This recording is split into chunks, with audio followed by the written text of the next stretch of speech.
बनाते हो, किसी को सखा बनाते हो, किसी को प्रेमी बनाते हो। एक बात भी है, भगवान से आप जो संबंध स्थापित करोगे, भगवान उसी संबंध के साथ आपके साथ रहेगा। सुना होगा ना, मीरा ने प्रेमी बनाया तो परमात्मा प्रेमी बनकर साथ देता है। द्रौपदी ने सखा बनाया महाराज, तो एक छोटी सी कोर के बदले में कितनी साड़ियां मिली होंगी, कोई गिन सकता है क्या? कितना चीज बड़ा होगा, कोई जान सकता है क्या? अर्थात हमारी तो सामर्थ्य भी नहीं है कि हम भगवान को कुछ समर्पित कर सकें। आज भैया कुंती ने कहा कि ये सबको बोलो कि किसी के बुआ, किसी के भतीजे, ये तो हम जानते हैं कि तुम भगवान हो। भगवान मुस्कुराने लगे कि अरे सुनते हो सब लोग, अब बुआ कहती है कि हम भगवान हैं। अरे अब मैं भगवान हूं तो कुछ मांगो। जिसके मन में जो आया सो मांग लिया। भीम ने कहा परमात्मा भाई नाम बुरा निकला है कि ये तो खाते रहते हैं, तो परमात्मा एक ही वरदान देना कि खाते पीते कोई भी अवस्था हो, बस आपका स्मरण बना रहे। सबने सब मांगा। आज ठाकुर जी ने कहा कि बुआ आप भी कुछ मांगो। भैया कुंती ने कहा कि ठाकुर जी अगर कुछ देना ही चाहते हो तो दुख देना। हम और आप दुख मांगेंगे भगवान से। कुंती ने कहा कि दुख देना। परमात्मा ने कहा कि बुआ आपको तो मांगना भी नहीं आता, मांगा भी है तो क्या मांगा? दुख। ये कोई मांगने की बात है? आप एक बार कुंती के जीवन चरित्र पर चर्चा श्रवण करना। भैया कुंती का जन्म हुआ सूरसेन के यहाँ। पालन पोषण हुआ प्रथा के स्वरूप में कुंतेय देश में। नाम रखा कुंती। वास्तविक नाम क्या था? प्रथा। जिस बालक या बालिका का जन्म कहीं हुआ हो और पालन पोषण कहीं और हुआ हो, उसके आचार विचार प्रारंभ से ही बिगड़ जाते हैं। किशोरावस्था में कुंती ने एक पुत्र को जन्म दिया था, उसका नाम कर्ण हुआ। विवाह भी ऐसे व्यक्ति के साथ हुआ जिसको श्राप था कि तुम पत्नी के समीप जाओगे तो तुम्हारी मृत्यु हो जाएगी। पीलियाग्रस्त थे महाराज वो। आज देखा कि कोई संतान नहीं है, पति के पास जाएंगे तो मृत्यु हो जाएगी। वो तो दुर्वासा जी का कुछ प्रभाव था, उनकी महिमा थी, जिसके अनुकूल जिस जिस देवता का ध्यान करते हैं उन्हीं के स्वरूप में, वरदान के स्वरूप में पुत्र प्राप्त हो जाता है। आज मैया कुंती ने जब धर्मराज को स्मरण किया तो धर्मराज के आशीर्वाद से युधिष्ठिर का जन्म हुआ। इंद्र की कृपा से अर्जुन का जन्म हुआ। पवन देव की कृपा से भीमसेन का जन्म हुआ। मैया कुंती की एक शौक थी जिनका नाम था माद्री। विचार किया कि पति की मृत्यु हो गई, तो ये हमारे शौक है, इसको भी संतान होनी चाहिए। तो उस समय अश्वनी कुमारों को स्मरण किया तो नकुल और सहदेव का जन्म। मैया कुंती की जो युवा अवस्था थी वो भी सुख से व्यतीत नहीं हुई। बचपन था वो भी सुख से व्यतीत नहीं हुआ। वृद्धावस्था आ गई, आज आप दुख मांगती हुई। ये क्या मांगना हुआ? मैया कुंती ने हाथ जोड़कर कहा, परमात्मा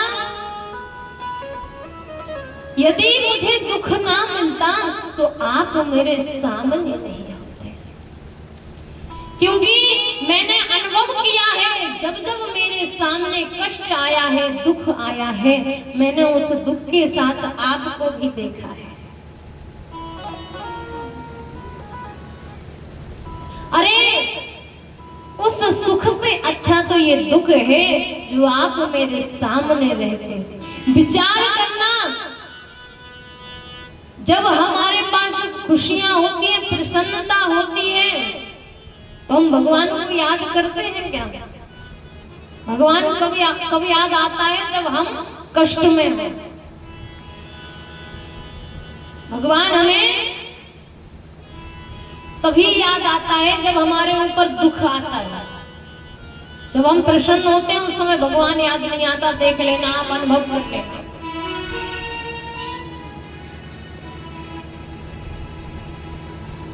आज मैया कुंती कहती है, प्रभु उस सुख को लेकर मैं क्या करूंगी जिस सुख के साथ आप नहीं हैं। वर्णन आता है कि सुख के माथे सिल पड़े सुजो हरि हृदय से जाओ, बलिहारी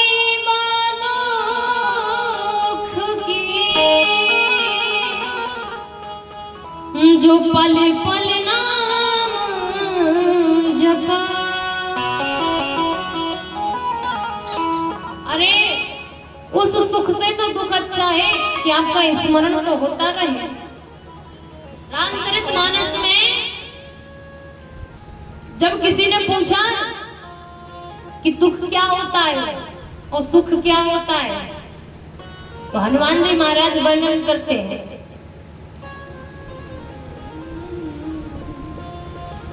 कि कहे हनुमंत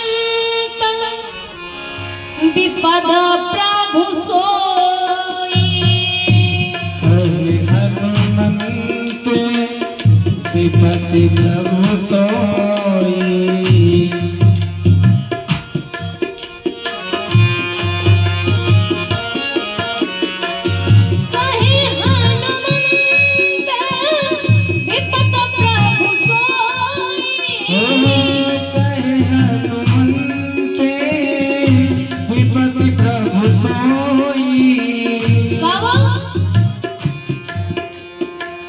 जब तब सुमिरन भजन न होई, जब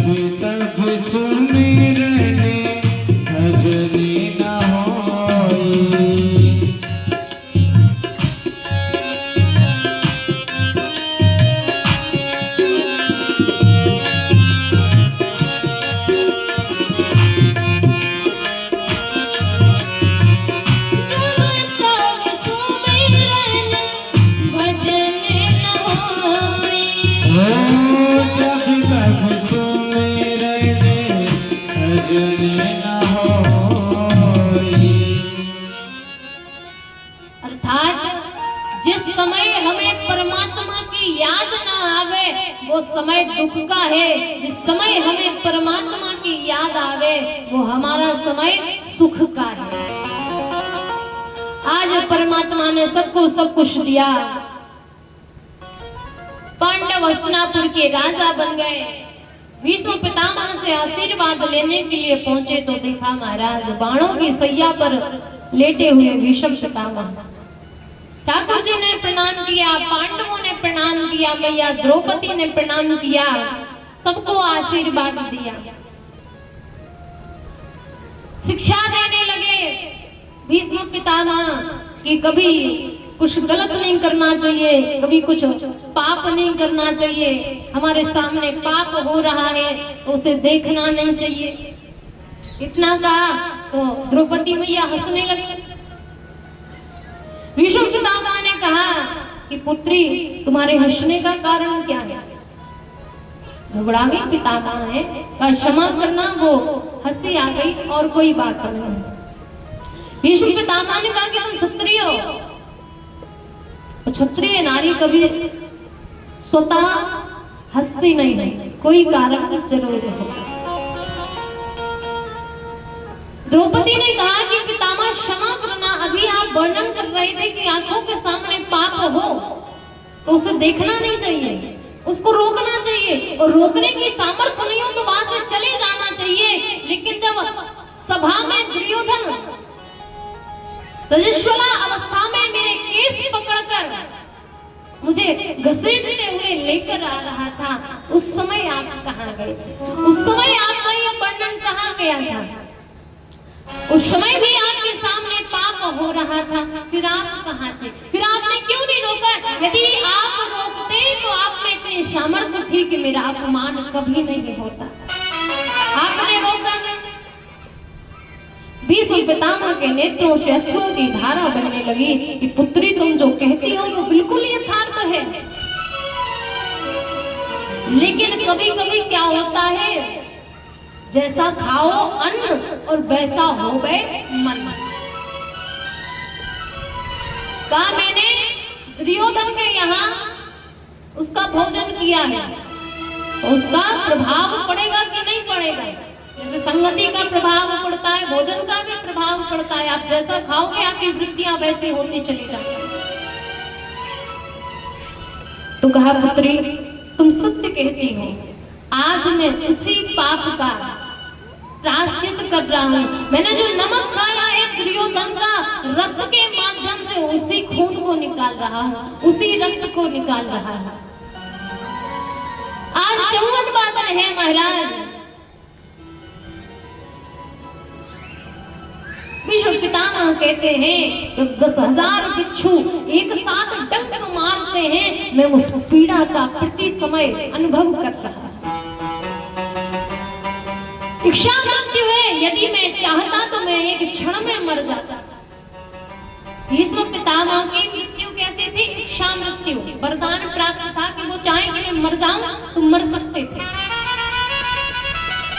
लेकिन फिर भी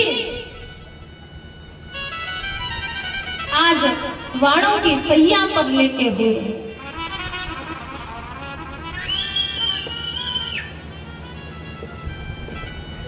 ठाकुर जी से कहा कि परमात्मा मुझे अपने 100 जन्मों का जो कर्म है वो मुझे स्मरण है कि मैंने 100 जन्मों तक कोई पाप नहीं किया। फिर क्या कारण रहा कि आज मेरी ये गति है? ठाकुर जी कहते हैं कि 101 जन्म पूर्व तुम एक राजा के पुत्र थे, नव युवक थे महाराज। एक समय था वन में विहार करने गए, अश्व पर सवार थे, एक करकेटा आया जीव जिसको बहुत सारे पांव लगे होते हैं। अश्व माने घोड़े पर जैसे ही चिपका, चाबुक के द्वारा जब तुमने उसको हटाया वो नागफनी के वृक्ष पर जाकर गिरा। नागफनी में कांटे होते हैं ना, नागफनी के वृक्ष पर जाकर गिरा तो उस करकेटा को 24 कांटे लगे।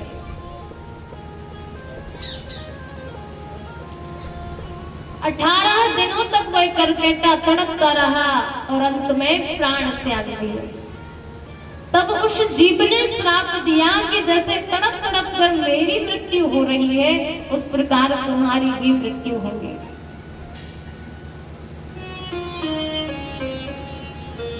तो उस करकेटा को 18 दिन हुए थे महाराज, लेकिन पाप का फल तिगुना मिला है।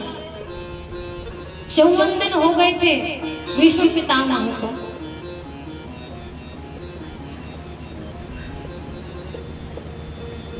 आज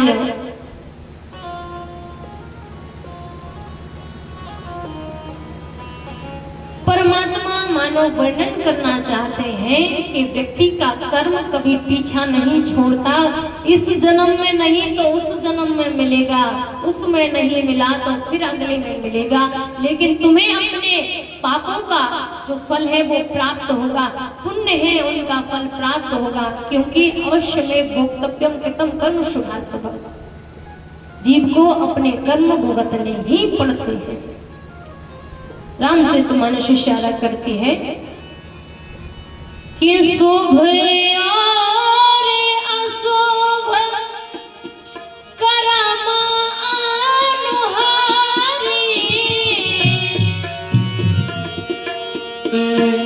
करम शुभ और अशुभ कर्म अनुहारी,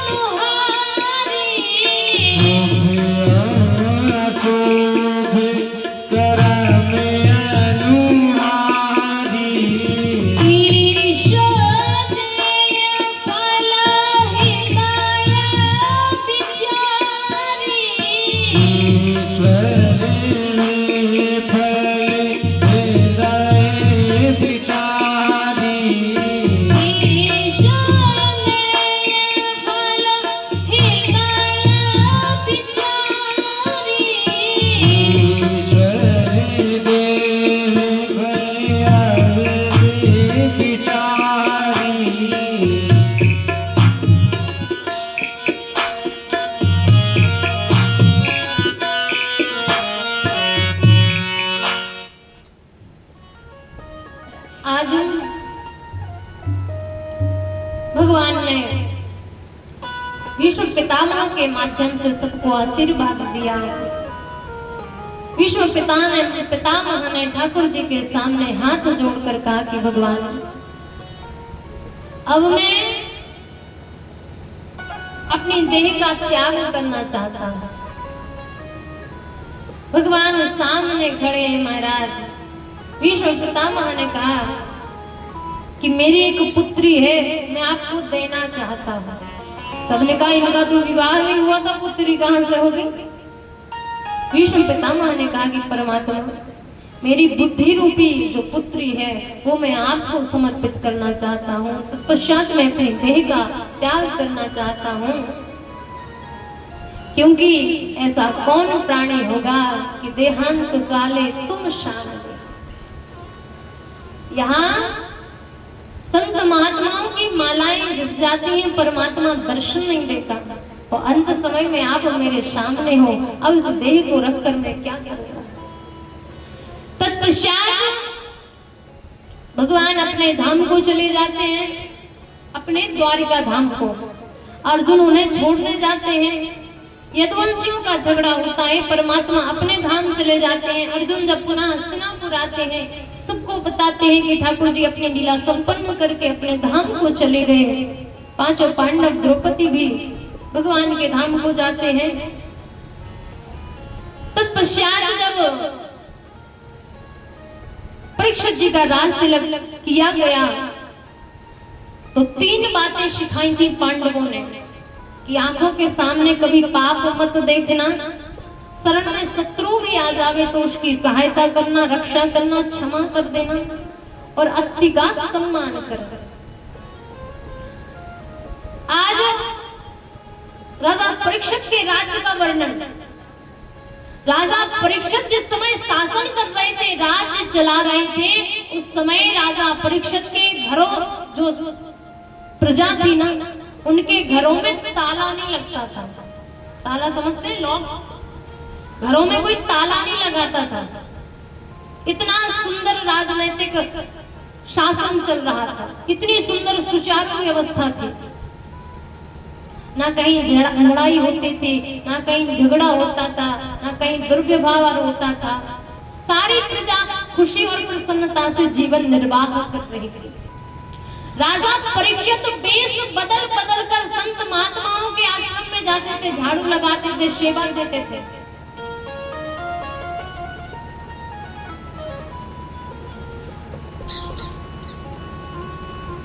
आज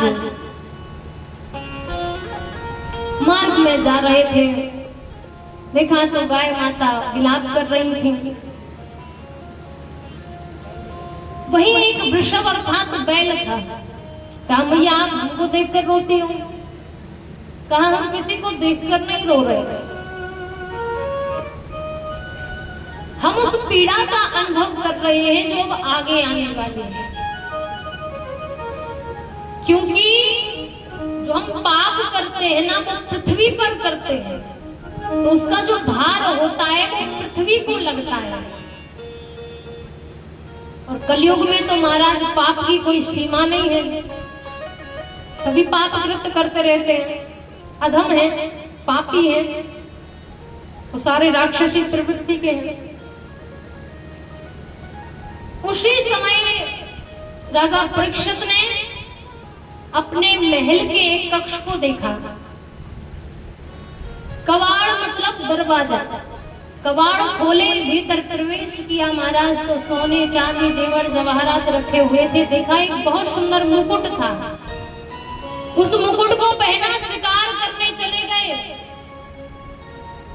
शिकार करने के लिए जैसे ही गए महाराज तो सामने वृषभ मिल गया। देखा उसका एक पैर कटा हुआ है, रक्त की धारा निकल रही है महाराज।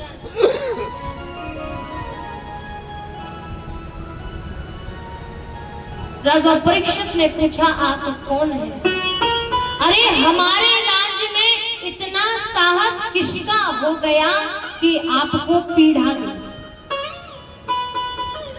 वृषभ अर्थात बैल ने कहा कि महाराज किसका नाम ले दें? आज कोई सीमा है कि ये पाप करते हैं ये नहीं करते?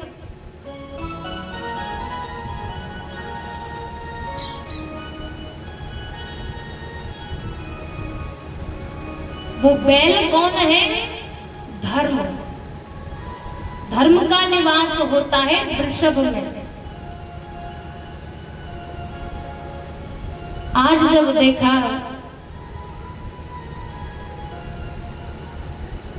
कि इस वृषभ के जो 3 पैर हैं वो भी साबुत नहीं है, चौथा कटा हुआ है, तो विचार करना युग कितने होते हैं? 4, और बैल के पैर कितने होते हैं? 4।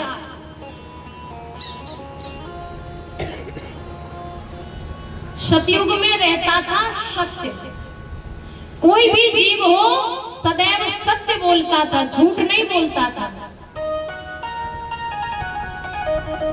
सतयुग के बाद आया त्रेता। त्रेता में भाव था दया का।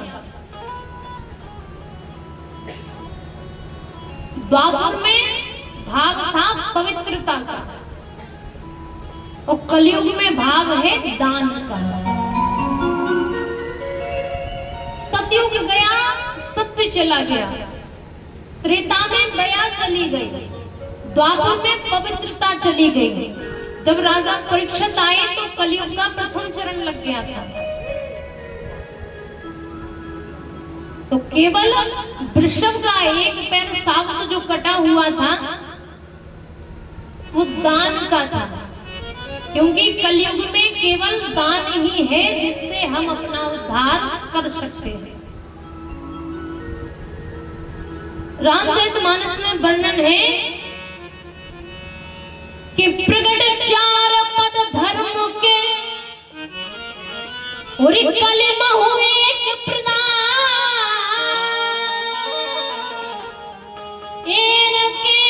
विध दीन है दान करे कल्याण। कलयुग में यदि हमारे दान देने की इच्छा भी ना हो, मन खराब हो, फिर भी हम दान करते। मन भी नहीं हो, बिना मन के भी यदि हम दान करते हैं तो वो हमारा दान कल्याणकारी होता है। तो कलयुग में केवल दान बचा है। धर्म के जो 4 पैर थे, वृषभ रूपी धर्म के जो 4 पैर थे, उसमें केवल दान बचा है, वो भी कटा हुआ है महाराज। राजा परीक्षित ने कहा कि जो कोई भी होगा जिसने भी आपके साथ ऐसा कृत्य किया मैं उसको छोड़ूंगा नहीं। सामने जाकर देखा तो एक काला काला महापुरुष खड़ा हुआ था, नग्न तलवार लिए, रक्त की धारा लगी हुई है। कहा क्या तुमने वृषभ को पीड़ा दी है? कहा महाराज। कहा मैं तुम्हें दंडित कर दूंगा, मैं तुम्हें मार दूंगा। उस समय उस काले काले पुरुष जिसका नाम था कलयुग, उसने राजा परीक्षित के पैर को स्पर्श कर लिया। और यदि कलयुग राजा परीक्षित को स्पर्श ना करता तो राजा परीक्षित पर कभी कलयुग का प्रभाव नहीं होता। कहा शरण में आ गया, मैं क्षमा चाहता हूँ। कहा ठीक है, मैंने क्षमा किया, आप मुझे रहने के लिए कोई स्थान बता दो। तो राजा परीक्षित ने कहा दूतम पानम स्त्रियां सुना यत्राधन चतुर्विधा, जहाँ स्त्रियों का समागम हो तुम वहां चले जाओ, जहाँ मदिरा का पान होता है तुम वहां चले जाओ, जहाँ ताश पत्ते खेले जाते हैं तुम वहां चले जाओ। कलयुग ने कहा सारी खराब खराब चीजें हमें ही दे दी, सारे खराब खराब स्थान हमको ही दे दिए, कुछ तो अच्छा दो। महाराज समय की गति परीक्षित के मुंह से निकला, जाओ सोने में भी तुम्हारा वास होगा। सोनकादिक ऋषियों ने कहा महाराज सोने में तो भगवान का वास होता है, क्योंकि सोने को कहते हैं हिरण्यगर्भ, और हिरण्यगर्भ अर्थात सोना, तो जहां भगवान का वास हो वहां कलयुग कैसे रह सकता है। सूत जी महाराज ने कहा कि जो धर्म के अनुसार धर्म के पथ पर चलकर जो धन अर्जित करते हैं तब वो सोना खरीदते हैं, उस सोने को हिरण्यगर्भ अर्थात उसमें भगवान का वास होता है। और जो चोरी डकैती करते हैं, लूटपाट करते हैं, गलत तरीके से पैसे कमाते हैं, तत्पश्चात वो सोना खरीदते हैं, उसमें कलयुग का प्रवेश होता है। आज जैसे ही महाराज शिकार करते करते सुदूर जंगल में आ गए, वहां पर ब्रह्मा के पुत्र कश्यप, कश्यप के विभांडक और विभांडक के पुत्र शमीक जी तपस्या कर रहे थे। कलयुग का प्रभाव राजा परीक्षित ने क्रोध में आकर कहा ऋषि मुझे पानी चाहिए, जलपान कराओ। तपस्या में थे ऋषि, नहीं सुना। देखा सामने एक मरा हुआ तक्षक सर्प डला था, चाबुक से उठाया और ऋषि के गले में डाल दिया, चले गए। समीक के पुत्र श्रृंगी को पता चला कि हमारे पिता के गले में किसी ने मरा हुआ सर्प डाला है। तुरंत अंजलि में जल भरा और श्राप दे दिया कि जिस किसी ने भी ये कृत्य किया है उस राजा को इसी सर्प के वंशज तक्षक के 7वें दिन डसने से मृत्यु हो जाए। जैसे ही शमीक ऋषि ने समाधि खोली, शिष्यों ने बताया कि जिसने कृत्य किया है आपके पुत्र ने उसे श्राप दे दिया। शमीक ऋषि को बड़ा बुरा लगा। क्यों? क्योंकि अच्छे व्यक्ति को यदि जब दंड मिलता है तो सबको बुरा लगता है, और बुरे के साथ बुरा हो जाए तो कहा वो तो मरने को बैठे थे, मर गए, अच्छी बात। तो अच्छे व्यक्ति के साथ कुछ बुरा हो जाए तो सबको बुरा लगता है कि भले पुरुष थे और उनके साथ ऐसा हो गया। बड़ा कष्ट हुआ। शमीक ऋषि ने शिष्यों से कहा कि जाओ राजा परीक्षित को बता दो कि 7 दिन में यदि अपनी मुक्ति का उपाय ढूंढ सके तो ढूंढ ले, 7वें दिन तुम्हारी मृत्यु हो जाए। आज राजा परीक्षित अपनी पत्नी से कहते हैं कि देवी मैं तुमको एक सत्य बताता हूं, संसार में कोई भी जीव नहीं कह सकता कि 7 दिन तक हमारी मृत्यु नहीं होगी। कोई ऐसा है जो कह सके कि 7 दिन तक हम मरेंगे नहीं? कोई कह सकता है कि हम 7 दिन तक नहीं मरेंगे?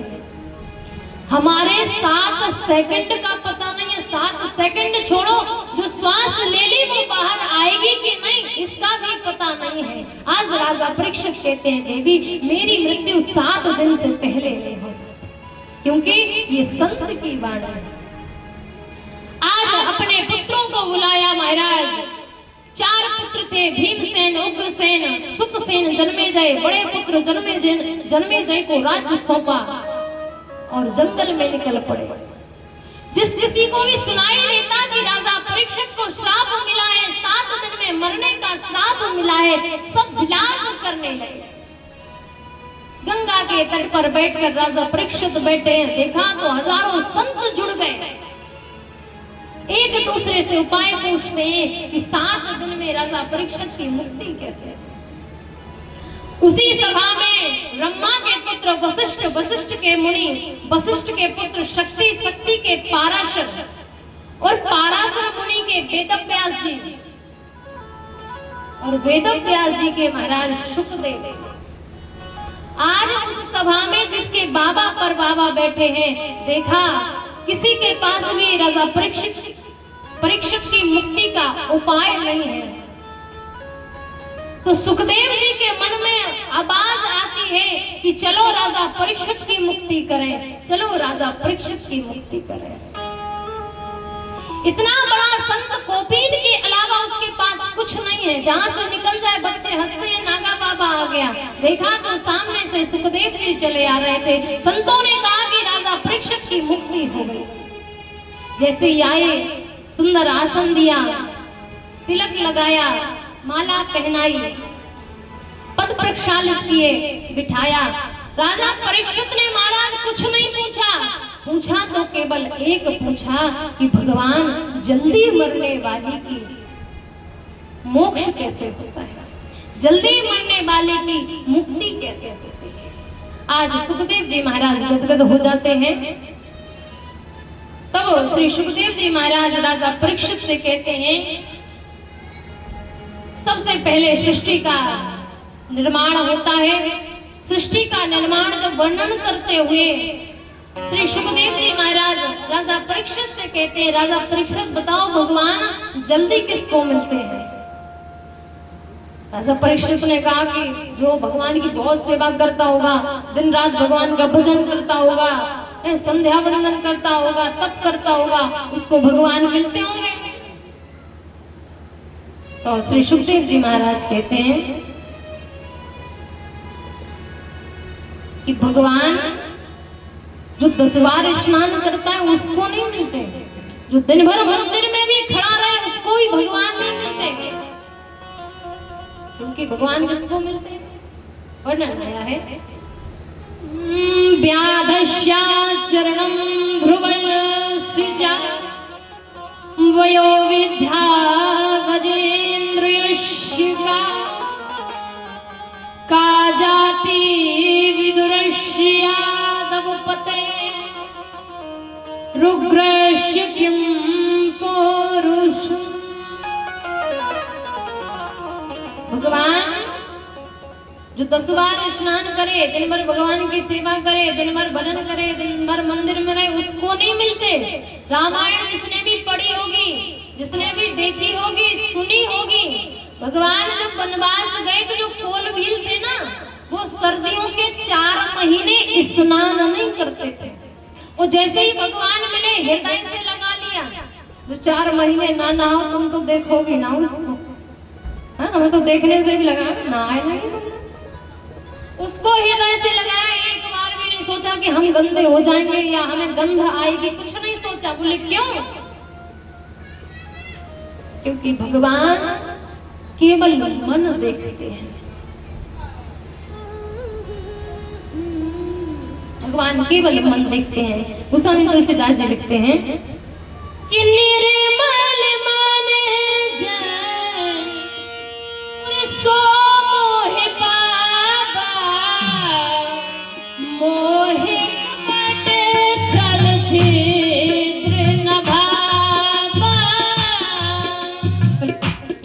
जने सो मोहि पावा, मोहि कपट चले छिद्र न भावा।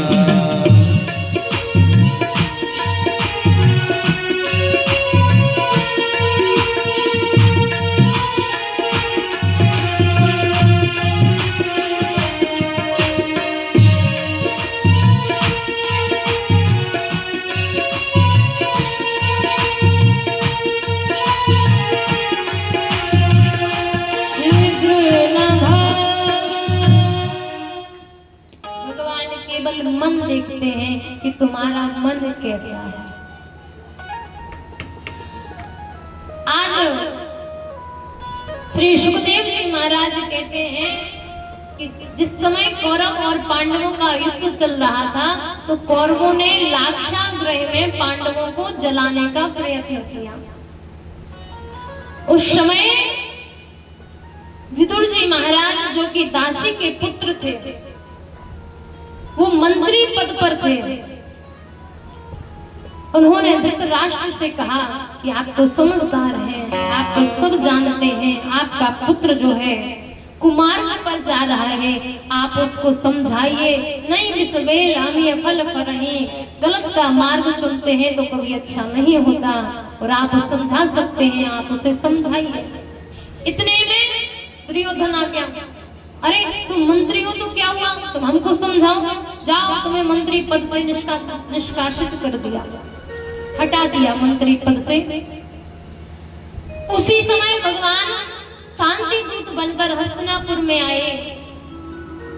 दुर्योधन ने मैत्रीपूर्ण कपटता का भाव रखते हुए सारी हस्तिनापुर को सजाया, अटारियों पर महिलाओं को बिठाया, पुष्पों से स्वागत करते हैं। आज भगवान जैसे ही आए, महाराज सुंदर स्वर्ण सिंहासन पर बिठाया गया।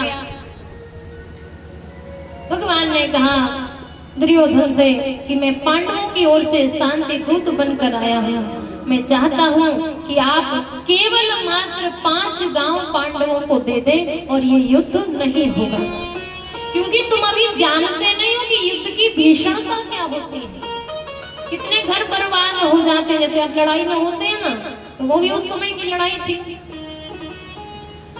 अकड़ कर खड़ा हो गया दुर्योधन, बोलता है शुच्यंग्रे नैव दास्यामि विना युद्धेन केशव। अरे माधव, अरे कृष्ण, तुम 5 गांव की बात करते हो, सुई की नोक के बराबर भी स्थान में पांडवों को नहीं दूंगा। फिर समझाया, चुप हो गया, बैठ गया। कहा चलिए, भैया ने बड़ा सुंदर भोजन बनाया है और आप प्रसाद ग्रहण कर लें। ठाकुर जी ने कहा कि प्रसाद 2 अवस्था में ग्रहण किया जाता है, या तो भूख लगी हो बहुत तेज तब भोजन करना चाहिए, और दूसरा भोजन कराने वाले के हृदय में भाव होना चाहिए। तुम्हारे पास ना तो भाव है और ना हमें भूख है, और वैसे भी हम तो अपने काका के घर जाएंगे विदुर जी के यहाँ। कहा क्यों? कहा उन्होंने हमारा न्योता किया था, निमंत्रण दिया था। कहा कब दिया? अभी तो आप सीधे हमारे घर से आ गए।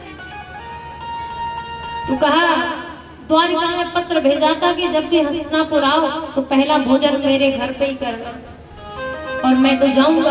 अब ये बात विदुर जी सुन रहे थे, विचार किया कि अगर कन्हैया ने कहा है, लाला ने कहा है, तो ये जरूर हमारे घर आएगा।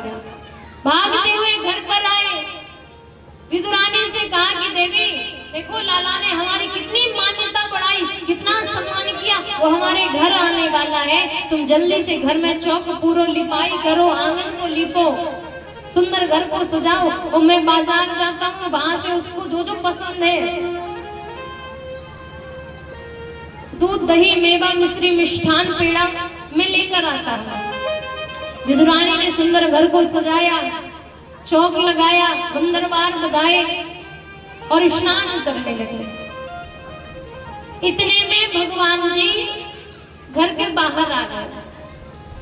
घर के बाहर जैसे ही आए तो दरवाजे पर खटखटाया। विदुरानी ने कहा कौन है? ठाकुर जी ने कहा कि मैं कन्हैया हूं।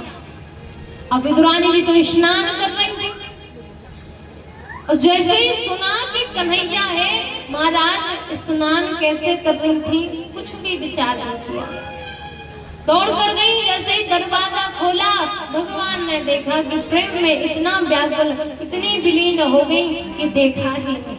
भगवान ने अपना पीतांबर निकाला और विदुरानी को दिया। विदुरानी ने उसको ही लपेट कर बैठ गई। भीतर बुलाया। जो पाटा होता है ना, अभी हमने उनसे पूछा था, कुछ बोलते थे, हम खुद ही भूल गए। पटा पटा बोलते हैं ना,